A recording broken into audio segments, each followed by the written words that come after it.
তখন সময় মনে স্বপন আহমেদ ভাইয়ের লগে ভেজাল হয়েছে মনে হয় 23 সালে, আমার মনে হয় বা 22-23 সালে হইব না, 24-এর প্রথমে না, 24-এ না, ওটা 22-23 সালের ঘটনা। তো স্বপন আহমেদ ভাইয়ের সাথে যখন ঝামেলা হয়েছে তখন কিন্তু আমি এই বিষয়ে কোনো কিছু আমার ধারণাই নাই। তখন আফ্রিদি ভাই আসলে বিদেশে ঘুরতে গেছে ওনাদের ফুল ফ্যামিলি সহ। তো আমি স্বপন আহমেদ ভাইয়ের ভিডিওটা দেখে আমার এত কষ্ট লাগছে, কি তুই আমার বাইরে লোক কেন এই কথা কইলি? অ্যাজ এ হিউম্যান বিং, হ্যাঁ আমার ভাই তো, এটা তো আমি আপন ভাইয়ের মতোই ভাবি। তো আমি আফ্রিদি ভাইয়ের ফোন দিছি, ফোন দিয়ে কই ভাইয়া এ তো আপনার ভিডিও বানাইছে, কি করা যায়? পরে তুই একটা ভিডিও বানা, তুই তোর মতো তোর ফেজে ছাড়। কথা হয়েছে এটা কিন্তু ডাইরেক্ট, যে তুই তোর মতো একটা ভিডিও ছাড়, হ্যাঁ আমরা তো নাই দেশে, এই জন্য আমরা এগুলা নিয়ে কোনো কথা বলতে চাই না।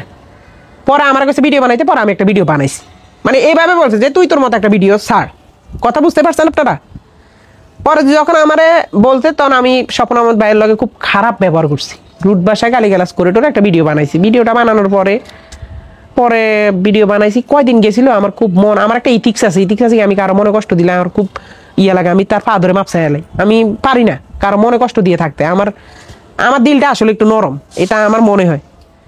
তো ইন দ্য মিন টাইম আমি স্বপন আহমেদ ভাইয়ের কাছে ক্ষমা চাইছি, কইছি ভাই আমি আসলে ইচ্ছা করে আপনার এই কথা বলতে চাই নাই, আসলে আপনার উপরে জিদ উঠছে, জিদ উঠার পরে যখন আফ্রিদি ভাই জিজ্ঞেস করছি ভাই একটা ভিডিও বানাবো কিনা, তো আফ্রিদি ভাই কয়েকটা বানা, তখন আসলে জিদের বসে একটা ভিডিও বানাই এলাইছি। আফ্রিদি মানে ক্ষমা টমা চাইছি, পরে স্বপন আহমেদ ভাই আমার ক্ষমা করে দিছে, কয় তুমি অনুতপ্ত হয়েছো রাহি, আমি খুশি হয়েছি।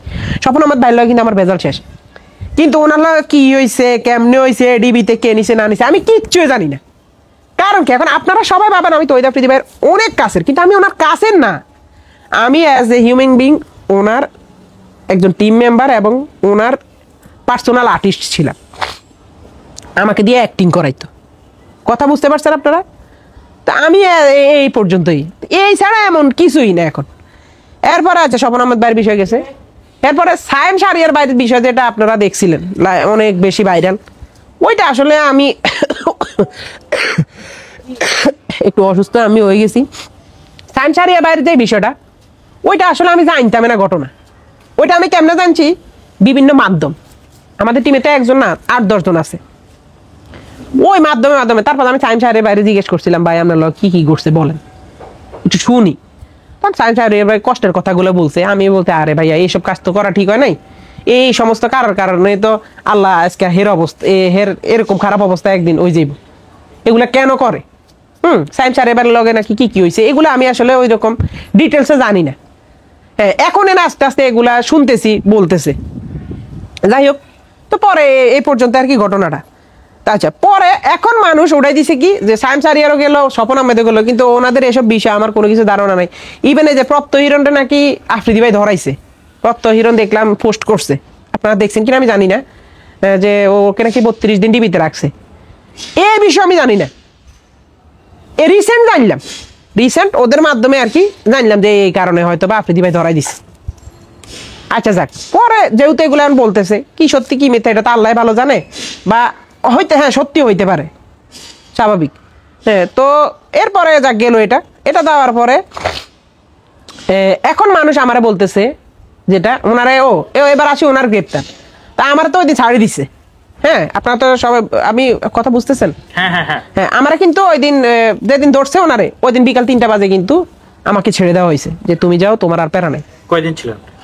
আমি ছাড়ি দিত আর কি, নিত ছাড়তো, মানে আমি ওনাদের আন্ডারেই ছিলাম, আমি হাঁটতাম উঠতাম ঘুরতাম ফিরতাম, কিন্তু ওনারা আমার আশেপাশে থাকতো, আমি বুঝতাম না। এবং আমি কার সাথে কথা কইতাম ওইসব মানুষের বাসায় যায় বাইরে কুচ্ছে, আমি যদি কারো কোনো মেয়ের সাথে কথা বলতি বা কোনো ছেলের সাথে কথা বলতি, ওই সমস্ত পোলাপানে বাসায় যায় আফ্রিদি ভাইরে খুঁজছে তারা।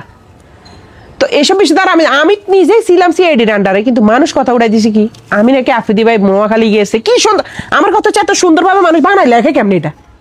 আপনারা যারা নিউজ রিপোর্টাররা আছেন, আমি আপনাদেরকে হাত জোর করি, আপনাদের কারণে তো মানুষের ক্যারিয়ার ধ্বংস হয়ে যায়, এবং মানুষে আপনাদের কারণে ধ্বংস হইতে খুব খারাপ পর্যায়ে চলে যায়। যেমন আমি লাস্ট এই 5 দিনে ট্রমা সহ্য করতে না পেরে আমি আজকে মনে করে আসছি আমি কি মরে যাবো, আমি মরলে হয়তো সবাই খুশি হইব।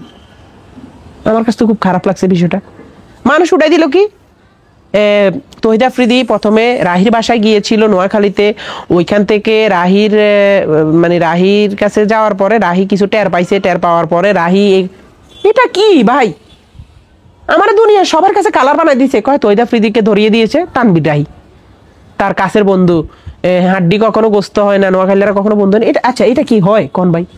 আমি সিআইডির আন্ডারে ছিলাম, সিআইডি আমার প্রতিটা সেকেন্ডে সেকেন্ডে তদন্ত করতেছে। তো সিআইডি হেরে দৈত্য আইলো না, আপনার কোনো খবর আইলো না, আর হে নোয়াখালী চলে গেছে, আমি নিজেও জানি না, আমি এসি ঢাকা। এটা কোনো কথা ভাই বলেন? আমার নামে যে এই যে মিথ্যা প্ররোচনাটা উড়াইছে, মিথ্যা অপবাদটা উড়াইছে, এটার দায়ভারটা এখন কে নিবে?